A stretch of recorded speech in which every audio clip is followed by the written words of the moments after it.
You're just jealous because Michael B. Jordan got the bag. You're just hating because Michael B. Jordan got the bag, though. All right. We're going. We're live. Here we go. 3, 2, 1. No slurs. Ladies and gentlemen, welcome to the studio. I am your host, Angel Bernard. What's going on? How's it going? How's it going, everybody? Coming to you live from an undisclosed location that will not be mentioned on the internet for my safety purposes.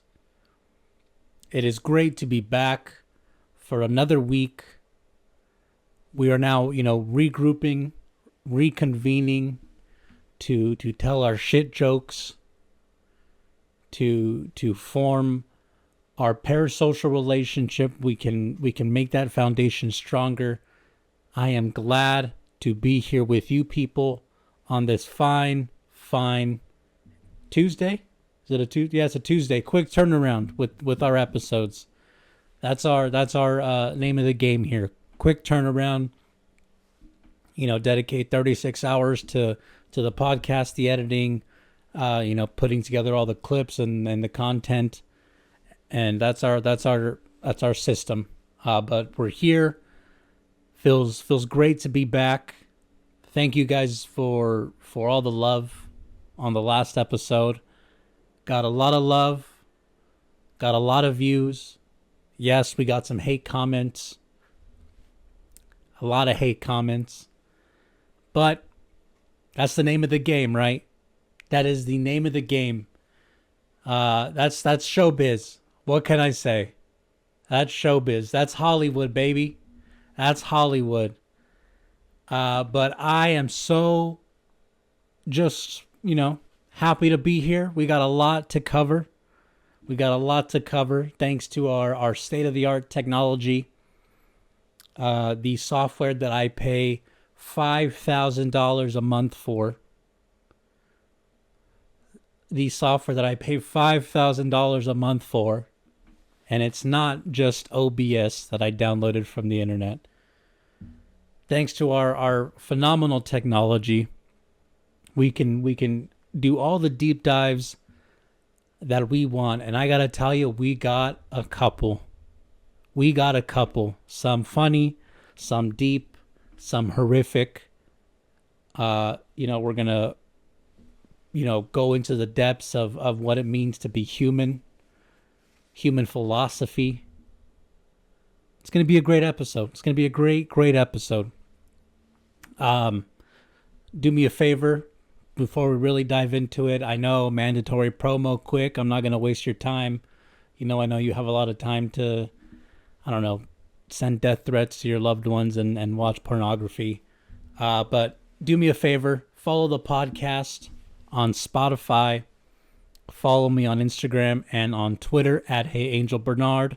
And that's it. That's the plug. I'm not gonna be out here, chewing on your ear, giving you the slop. That's it. With Bernie business, it's straight to it. All right. So yeah, we're gonna be diving into now. Let's go. First up on the docket, and I'm excited for this one. Kind of. I'm not sure if you guys have been paying attention to the lamestream media, the liberal media, but the woke left is trying to cancel a personal hero of mine, Justin Timberlake. Justin Timberlake, the woke left has come for Justin Timberlake. What are we going to do with you, JT? Free Justin Timberlake. All right, before we even hit play, I haven't done a deep dive on this. Obviously, I saw the headline, got the video up. Haven't done a deep dive on this myself on my end. I wanted to kind of wait for the homies to deep dive it with you guys and get all the shit jokes out. But right off the bat, I'm going to tell you something, guys. I proudly stand with Justin Timberlake. I proudly stand with Justin Timberlake. All right. The industry, the Illuminati, they are coming for Justin Timberlake via DWI. Okay? You know what this reminds me of a little bit? You know who else tries to take down you know who else the Illuminati tried to take down? A couple of other musical legends, men of excellence. You know who else they try to take down? Diddy and R. Kelly. They tried to take down a couple of men of black excellence. That's what the Illuminati tried to take down. And now they are coming for Justin Timberlake. Now you can say that one of these individuals is not the same as the other two. Granted. But you know what they do have in common? You know what R. Kelly, Diddy, and Justin Timberlake all have in common? They're all rich black men. They're all rich black men that the Illuminati is trying to take down. So, again, that's my little preamble. I proudly stand with Justin Timberlake. What if they find out that there's 7 women just compressed into the trunk of his car? What if that's what this is? I'll still stand by. I don't give a fuck. Here we go. JT, Mr. Sexy Back himself. Mr. Beatboxing motherfucker himself. Justin Timberlake. Here we go. Is this your vehicle? Whose vehicle is it? It's just a rental. It's a rental? Okay. Do you have any registration with it? Do you know if they can put it in the glove box? Let me check. How long are you renting it for? Just for a couple days. What are you visiting? Yeah, I'm on tour. What are you doing? I'm on a world tour. A what? A world tour. Doing what? Let me tell you guys something, all right? Whenever the podcast blows up and I become a millionaire and I enter, the phase of my life where I start complaining about how hard I work, even though it's just 3 hours a week telling bullshit jokes, and I make $5 million a month, and then I start going on tour and then a world tour, and then, the pressure starts getting to me a little bit and I start drinking a lot, and then eventually, I get a DWI. Whenever I am in this exact position that Justin Timberlake is in, I want all of you guys to know that I will most definitely say those same exact words that he just said. I get pulled over. I'm fucked up. The cop, roll down the window, the flashlight in the face, and he goes, "You're not from here?" And I'm like, "No, I'm passing through." And he goes, "Oh, well, what are you in town for?" And I go, "I'm on a tour." And the cop goes, "Excuse me?" And I go, "I'm on a tour, like a world tour." That is something I will most definitely be saying, and I cannot wait. Again, this is why I stand with Justin Timberlake right off the bat. Right off the bat. Yes, it's a douchey, asshole response to give, but you gotta respect it. You gotta respect it. All right, here we go. We'll continue. Let's continue. World tour. I'm Justin Timberlake. What's your name? Justin Timberlake. You are just.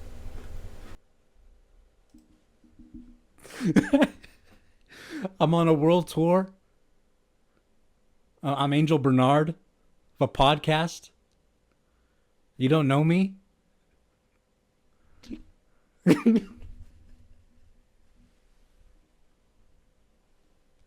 Woo, my guy right here. This is my guy.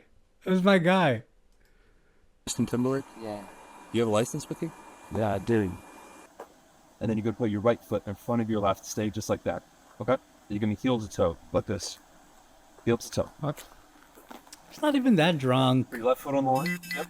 Free Your right foot JT. in front of your left, heel to toe. Free JT. Heel to toe. Here, Okay. let's. Straight this. Straight. All the way up to 9. Not gonna watch all of this. Probably skim some of it. Here we go. In jail. You are intoxicated. Okay. So you are under arrest for DWI. Okay? That. Okay, awesome. All we're asking is if you understand. You get them. They're just trying to take him down. They're trying to take down another successful black man. That's all I'm gonna say. That's all I'm gonna say. And I gotta be honest, the industry, they can't keep getting away with this. It's truly disgusting. It's truly disgusting. But yeah, that was just a little bit of a something to get us warmed up, you know. Free Justin again. I apologize that your pain is my content, but that's just the name of the game, right? It's just the name of the game. Here I got a couple of other things planned. Man, I'm truly loving this whole setup again that I pay like, you know, $10,000 a month for. Next up, here we go. We're going to take a little cruise. We're going to slide on by over here. A couple of episodes ago, I said now that baseball season is here, we're going to become a diehard Visalia Rawhide show. Did I not say this? I said this, right? I am so excited for that. It started out as a bit. Now we're slowly kind of making our way towards having that become a reality. I got a couple of things planned out for that. I was thinking about, you know, going over probably late April to a Visalia Rawhide game, setting up shop, and really just having this sort of alt cast. And who knows, maybe I'll even get myself in the booth. Maybe old Bernie Business will somehow get himself in the booth. Call a couple of pitches, say a couple of slurs, get thrown out, be the disgrace network host, Angel Bernard. But yeah, I got something planned out for that. And this is what I wanted to show you guys more specifically. Look at this beauty.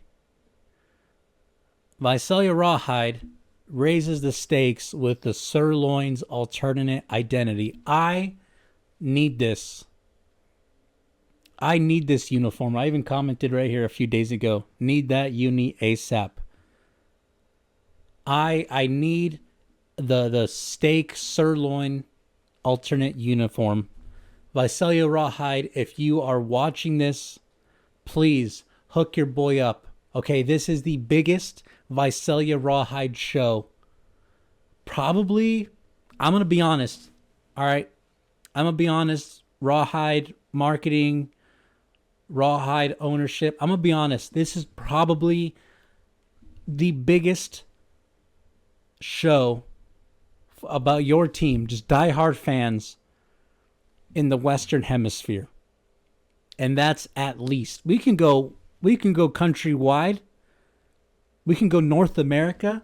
I'm most likely, this show is probably top 5 in terms of fandom and pull and influence when it comes to your show, when it comes to your team. That's just how much I love that whole franchise.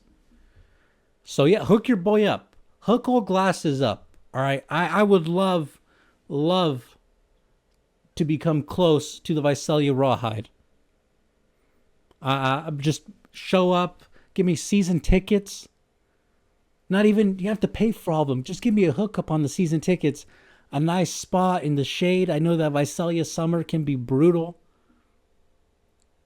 You know, maybe I get like a pregame, get to hang out with the players. Honestly, I gotta be honest, I am more interested in hanging out with the media team. All respect to the players. Obviously, you guys are the talent. You guys are the face. You guys are everything, right? But Old Glasses, me personally, as like a little tech geek, I am a lot more interested in hanging out with like with the content creators, with the people behind the microphones, people controlling the sticks, the people with the Moneyball analytics. Dude, that is my realm. The behind the scenes guys, come on.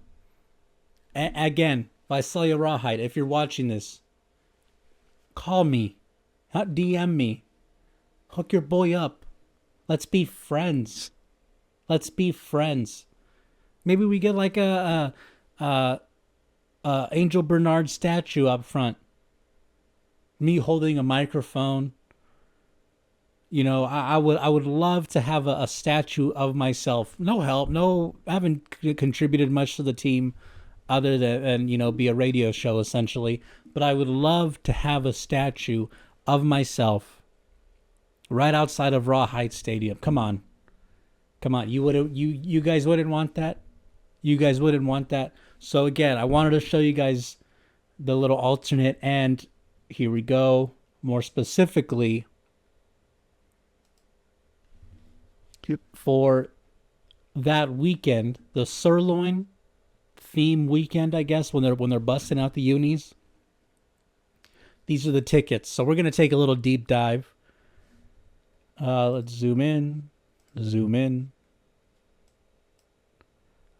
Where should we go? I don't know, man. It is like the 103, 105. That'd be cool. Maybe a little bit too much on the nose, especially when it comes to like a setup. To be quite honest, I have a Windows laptop and these fucking things die after like 20 minutes. So I'm going to have to just find some random wall outlet that I want to plug into and broadcast just live. Probably do like on YouTube or something. Just broadcast the game live. You know, do my own little radio show for a little alt cast. Maybe we can do like, I don't know, maybe 209, 207, or we can just go out here by like 125 or whatever the hell. It has to be somewhere with a good view, some shade, a wall outlet, and just somewhere where Bernie Boozebag can kind of do his thing. We are looking at, for the grandstand 100 level, $30. $30. I might get like a couple of rows. Dude, if you're watching the show and you're in the area, let me know. We'll fucking get we'll get like 10 seats, and it'll just be us booze bags, us degenerates, just kind of, you know, causing havoc while I record my show. That'd be great. That'd be fucking phenomenal. So this, we'll definitely got to put a pin in this. Rawhide, if you are watching this, if any of you guys know anybody with connections to the higher up for the Visalia Rawhide, let them know that Old Glasses is looking for some sort of connection that we can have. That's all I'm asking. Would you want to throw in a uniform? Sure. I wouldn't be mad about it. Promote it on the podcast, of course. You don't have to. But a couple accommodations, you know, like one of those power outlet strips that I can just, you know, just throw your boy a bone. That's all I ask. So yeah, we're gonna be heading out from the Rawhide corner now. We're gonna be moving on to the next topic, kind of baseball adjacent. I gotta be honest, I'm a huge baseball nerd. But this one, we're not going to go full baseball, right? Like the analytical part and the actual MLB portion. What I want to talk about today, to kind of piggyback on this whole, I don't know, baseball segment we have going on, I want to ask the question. I am proposing the thesis, or yeah, I am asking the universe or the comments or whoever may be out there, maybe myself, I don't know, but I'm asking, do I hate the Savannah Bananas? Now, I love the Savannah Bananas as like a whole, right? I love their story of how the owner started from nothing and kind of made his way up to build something that what it is now. I like, I guess, like the fun atmosphere. I've never been to a game. I've had the opportunity. I passed. Probably shouldn't. Maybe go get eyes on it for, firsthand. So I guess I get the whole aspect of the Savannah Bananas, but find myself questioning more and more every single day. Do I like them? And I have to be honest, I don't know. I do not know if I like the Savannah Bananas or not. Mainly because my first instinct, like with most things, is to automatically hate it. I know it's a bad habit, I guess. Trying to kick the habit. I'm trying not to hate so many things. I'm trying to give more things a chance, give them a fair shake, even though I probably shouldn't. So I don't want to immediately hate the Savannah Bananas. Okay. But there's a part of me that does. And I don't think this is personal towards the franchise. I've tried to give it some thought. I don't think it's personal towards the owner, towards the players. I actually think they're, obviously the best part. They are the product. I just don't think I like the type of people they appeal to, right? Just kind of like the mouth breathers, the Midwesterners that have no thought in their head, to kind of, put it bluntly, sorry. I think that's probably why I don't like them. But yeah, that's just something that I kind of wanted to check out, I guess. Right? Wanted to ask the comments, wanted to ask the chat, ask the homies. Well, why don't I like the Savannah Bananas? Or what's keeping me back from loving them entirely? Is it the fans?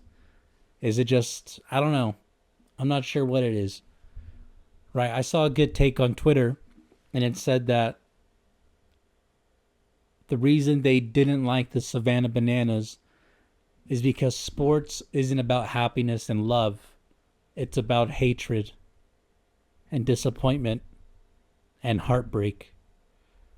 And, at first I laughed about it when I first read that tweet. But the more that kind of goes on, the more time that passes, the more I get it. The more I get it. That's why it's hard to kind of like explain fandom, like sports fandom, to women, because they don't get it. You ever like talk sports or try to introduce sports to a woman who doesn't know them? Right? Has a woman ever asked you who their favorite team should be? Has a woman ever asked you that question? That is a miserable experience, because they just automatically want to go for the best team, or whichever one has the most, celebrity features, I guess. Right? Those are two big, I guess, qualifications that women have. How many times will their favorite celebrity show up at the game? And how many championships have they recently won? They don't understand that sports are about hatred and heartbreak and crying in the bathroom so that your girlfriend doesn't see, because you know that she'll make fun of you, even though she cries to the Housewives reunion every single season. They don't understand that. They don't understand what it's like to go year after year after year for a decade supporting a team that fucking sucks. But you still cannot shake the love for them. They do not get it. The aspect of the whole sports fandom or fandom, they don't understand that concept. It's missing entirely. And I think we can apply that to the Savannah Bananas. So yeah, people, that's gonna wrap up the whole baseball segment. All right, had to do a little pit stop. Had to get the little nerd out. It is what it is. Now we can get to the main show. The topic that I have been teasing all episode. The Jeffrey Epstein, New Mexico ranch. That is what we're going to be talking about next. I don't even know if I teased this early in the show. That's how fucking shitty of a podcaster I am. I don't even know how to tease to get you guys to go, to wait, to keep the retention rate going. I don't even know if I did that. But anyways, surprise, we're doing a Jeffrey Epstein deep dive on his New Mexico estate. That's what this should be. Hey, surprise, people, because I couldn't fucking promote it correctly. All right, so this is how it's going to work, okay? We're going to start this video investigating every building on Jeffrey Epstein's terrifying ranch. It's by this guy named Llewellyn Moss, obviously a pseudonym. Shout out to No Country for Old Men. But Llewellyn Moss, this channel, he made this, little documentary on Jeffrey Epstein's New Mexico ranch. All right, I'm going to play this through.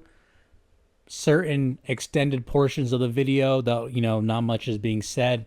I'm going to chop it up to kind of avoid copyright, but, make no mistake, we're going to get into all the juicy stuff. So any cuts, just, it was just a long extended period that I really couldn't include because shout out copyright. But if you want the full experience, go watch this guy's channel. I've binged so many of his videos. They're phenomenal. Shout out to Llewellyn Moss. Shout out to No Country for Old Men. All right, here we go. Back up on the hill, we can see the famous Zorro Ranch sign that's featured in numerous photos of the property. In the listing, the Z on top of the gate has been removed, and just behind it is another fenced area probably used for the horses that we've mentioned.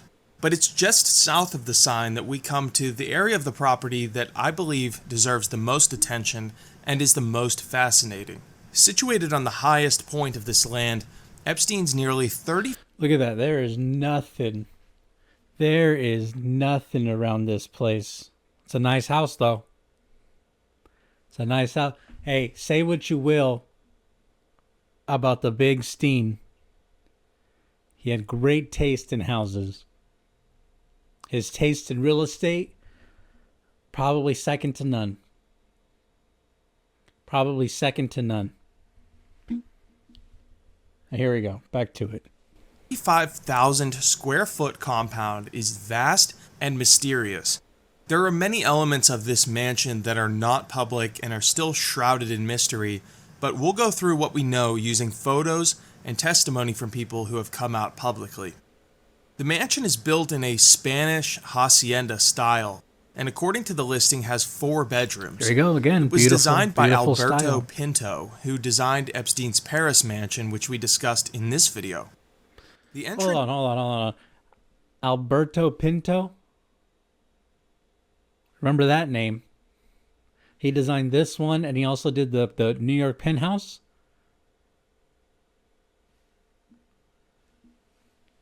All right. entrance is a grand one with an arched brick ceiling leading to lengthy hallways. It's difficult to tell where each of the rooms is due to the graininess of the blueprint that was obtained by a local radio anchor. However, we can tell by the locations of the windows that down the left hallway is a large great room with a variety of How tables. do people get these photos? Like, I know I'm stupid, but like, how do people get these photos? Like, are they, like, I don't know. Clearly, people don't want cameras, like, obviously, not including Epstein's cameras, but they don't want other people to be taking photographs, right? It's like pretty hush hush, right? I don't know. I can get the floor plans. I can, get through the city and stuff, but I don't know. Like, this obviously looks like a marketing image, but there's, there are some photos in here that look pretty. Maybe just someone took it like on a shitty phone camera. All right, back to it. And seating. This room is ornate and features a large picturesque view of the ridgeline to the north. On the corner of the building is Epstein's personal office, featuring bookshelves and a variety of decorations like globes and a chandelier. We can locate Epstein's office by looking at the ridges to the north in the side window and the picnic table in the other window. Not a fan of that decor. Judging by the locations of the windows on Office this could be a blueprint, little better. we can also tell that this room is probably the kitchen, which is gigantic and has an island stretching nearly the room's damn. entire length. That's a nice kitchen. The square staircase, which leads to the mysterious basement, which we'll talk about in a moment, is visible here. These photos are apparently of Epstein's personal bedroom, with the floor covered in plastic, maybe during his initial move-in. This photo was reported to be Epstein's personal. Floors covered in plastic, like Patrick Bateman from American Psycho, just about to chop motherfuckers up. Or he just moved in. I don't know. I'll let you decide. Bathroom. There is also this gigantic bathroom, which according to the Daily Mail was built to be able to fit 8 people. What? 8 people? God damn. That's some fucking Diddy shit, dude.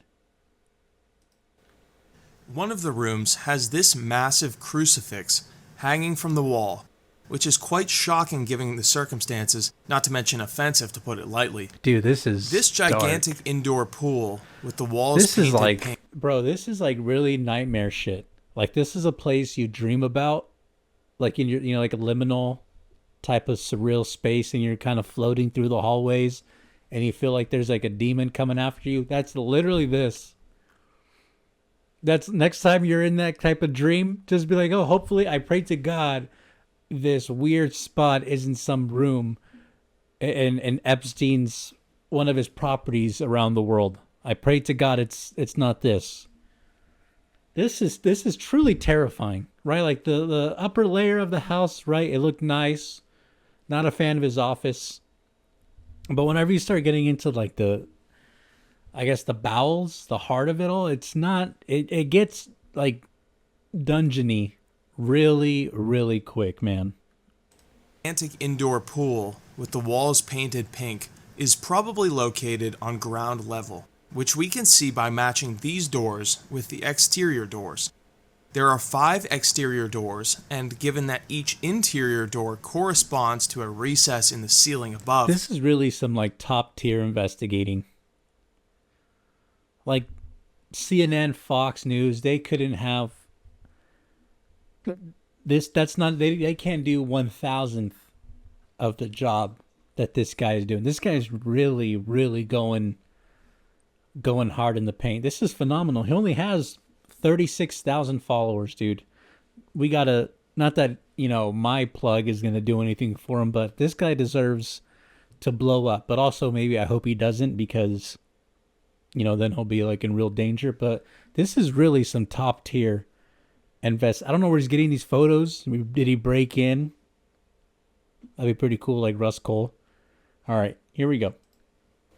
We can see that there are at least 5 visible recesses. Strangely, this pool features a shower at its head, framed in this blue cutout. That's not that weird. That looks like something you would see in Cabo, to be quite honest. I'm not gonna lie. There's a couple of resorts in Cabo that have like the outdoor shower. That's not that weird, right? Everything else, yes. Context, it's Epstein's spot, yes. But that little fixture itself, I'm not gonna. That's you don't get a dock in my book for that fixture by itself. You can see numerous bottles lining the base of the cutout. These photos are unplaceable with the information I have currently, but this is probably a guest bedroom with what looks to be cowboy-themed blankets, drapes, and even a matching chair.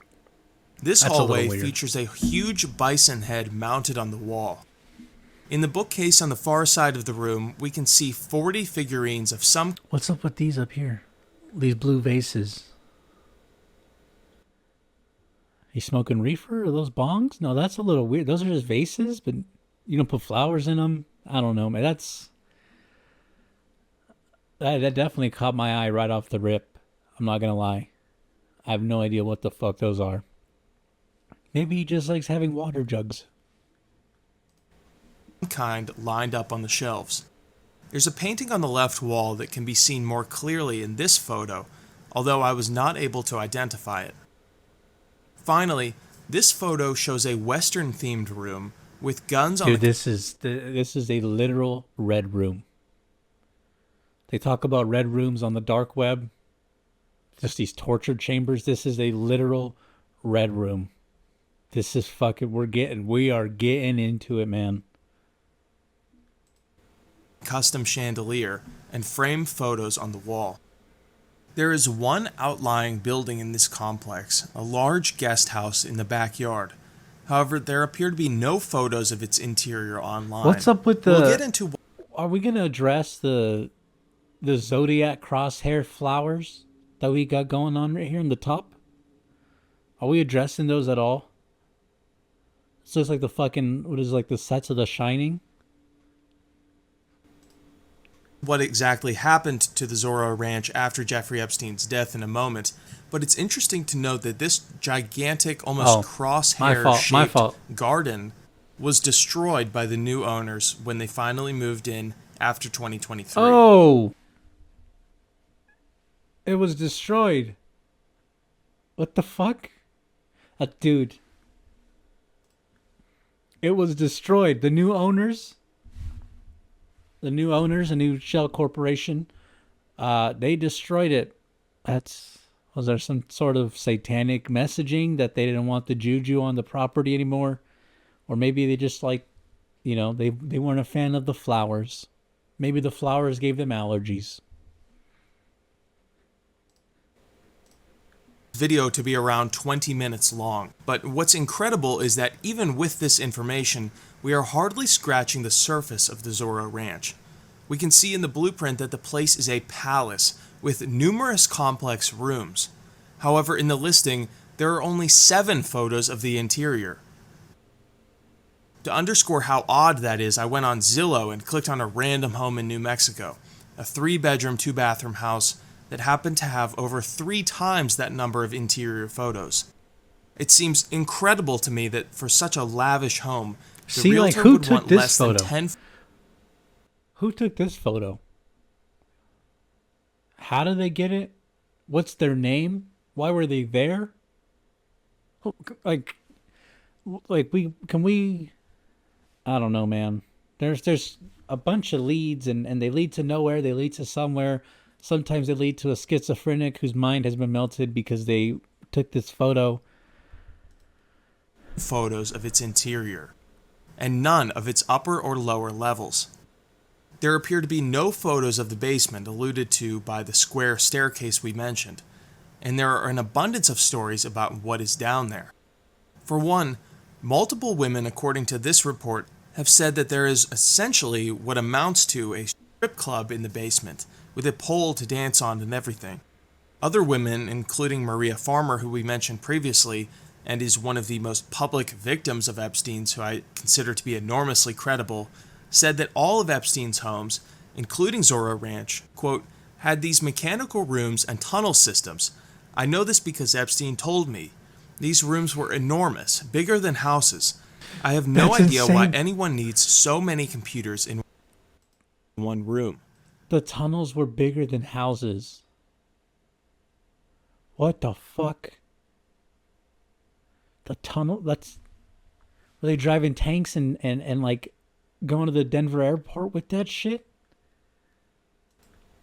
There were pinhole cameras to record everything on every estate. The cameras were ubiquitous. You couldn't see them unless they were pointed out to you. Oh, yeah, it was all video all the time, yeah. And I asked him one time, what do you do with this? And he said, I keep it. I keep everything in my safe. He showed you cameras throughout the house. That's insane, dude. The main That's thing he so did when much I walked data. in. That's so much data. Let me tell you something, just first for examples. All right. Not for examples. For example, this podcast, whenever I export it, it's up to like anywhere between 8 gigabytes. I record for an hour and a half. So 8 gigabytes for an hour and a half.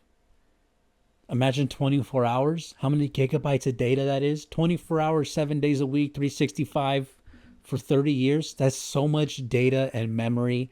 Terabytes and terabytes just by the... Like, truly server farms. Like, you truly need server farms at that point to keep all that memory just underground somewhere. It's insane, man. And I thought it was interesting. He showed me where the men monitoring everything were. So there was a door that looked like an invisible door with all this limestone and everything, and you push it and you go in. And I saw all the cameras. What it was like old televisions, basically. It's like stacked, you know, but they were monitors inside this cabinet. And there were men sitting here, and I looked on the cameras and I saw toilet, bed, toilet, bed. I'm like, I am never going to use the restroom here, and I'm never going to sleep here. You know, I mean, it was very obvious that they were like monitoring private moments. Now, I should say that the cameras inside the bedrooms was something that we had heard from victims, but had not actually had any photos of it released. Yeah, dude, up like until obviously, last you know, the bedrooms and you know, the common areas, the patios, you know, but come on, the bathroom, have some decorum. I mean, you know, you would expect better, I guess. I guess that's what I'm trying to say. You would just expect better. Like, there's nothing sacred. I can't take a shit after I get some fucking New Mexico style green sauce dog shit burrito. I can't even take a shit in peace, Jeff, you little freak. month when the New York Times released a photo of a camera situated directly above a bed in Jeffrey Epstein's New York City mansion. That's a nice blue, Finally, though. and this is confirmed according to the New York Times, Epstein wanted to impregnate 20 women at a time at his Zorro Ranch in order to spread what he believed were his superior genes. That's disgusting, man. And that's the thing about these, like, freaks. You know who else does this? Elon. Elon just sends his sperm to 50 dumb broads with half a brain cell. Just e-streamers. He sends his sperm to them. Too weird to even fuck. That's like, he's too weird to even have sex. He just sends his jizz. And these broads, they get pregnant because he wants to spread his seed. He believes in spreading his superior genes. Just like this fucking guy.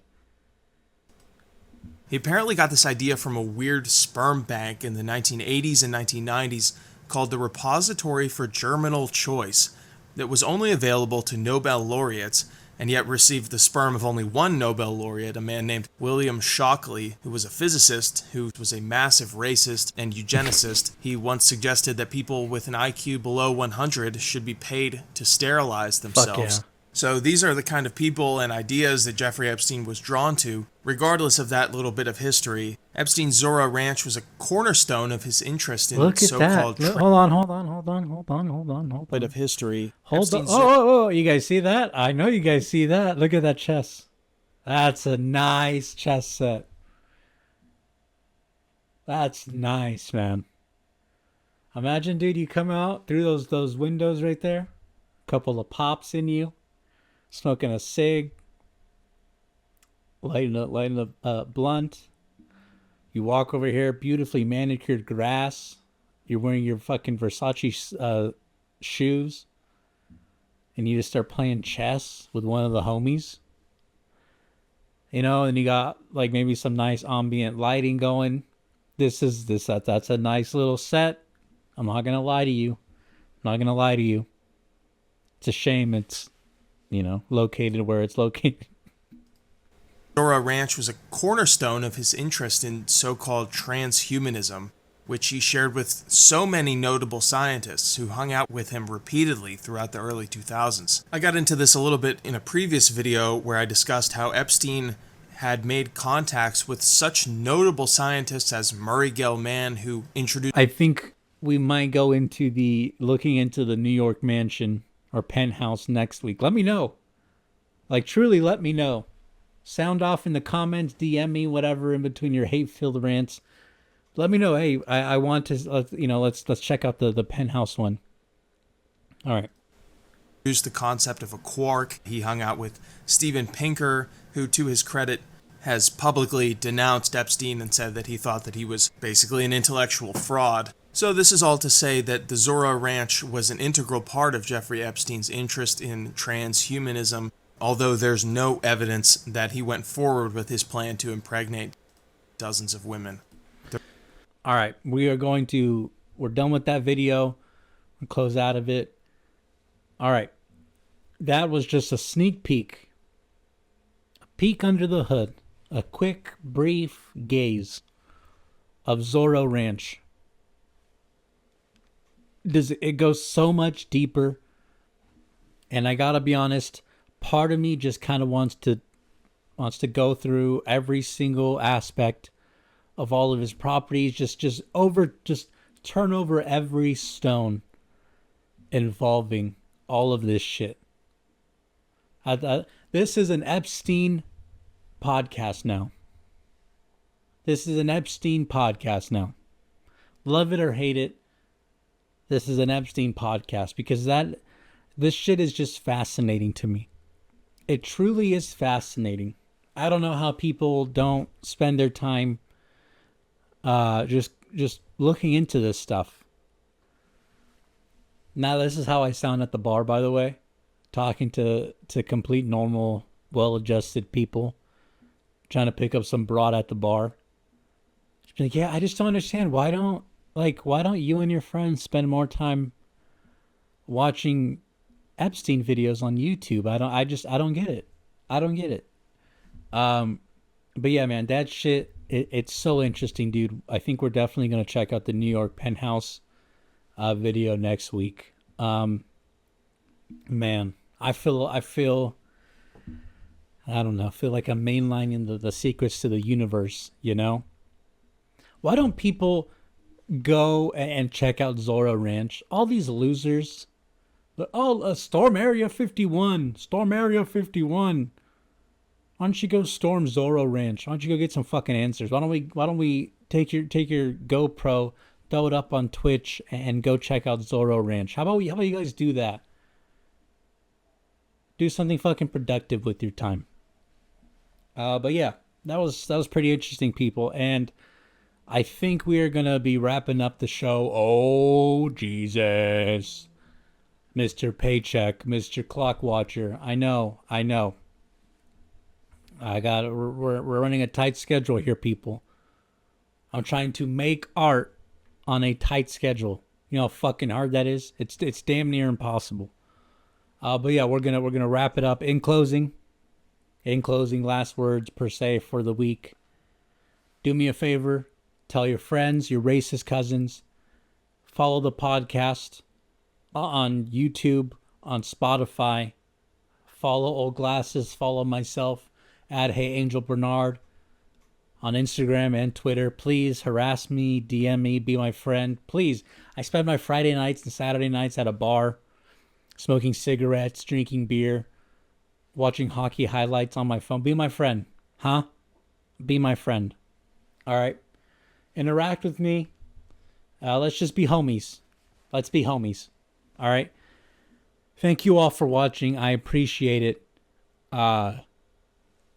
The growth of the show, I say this all the time, it's been phenomenal. I love it. I am this every week, leading up, I just get more and more excited, looking forward to record. Going over the videos, coming up with dumb shit jokes, inside jokes. I love it all. I truly love this whole flow that we got going. But yeah, thank you all for watching, for tagging along. Do me a favor, please, if you've made it this far, share this episode on your story, tag me in it. I'll repost it. Let's be friends again. Let's build a community. Yada yada yada. Just please, really does help. It does help. And if you don't, I will kill myself and I will blame you. Okay? Okay. All right. Love you guys. Peace out. Thank you for watching. I will see you all next week. Later.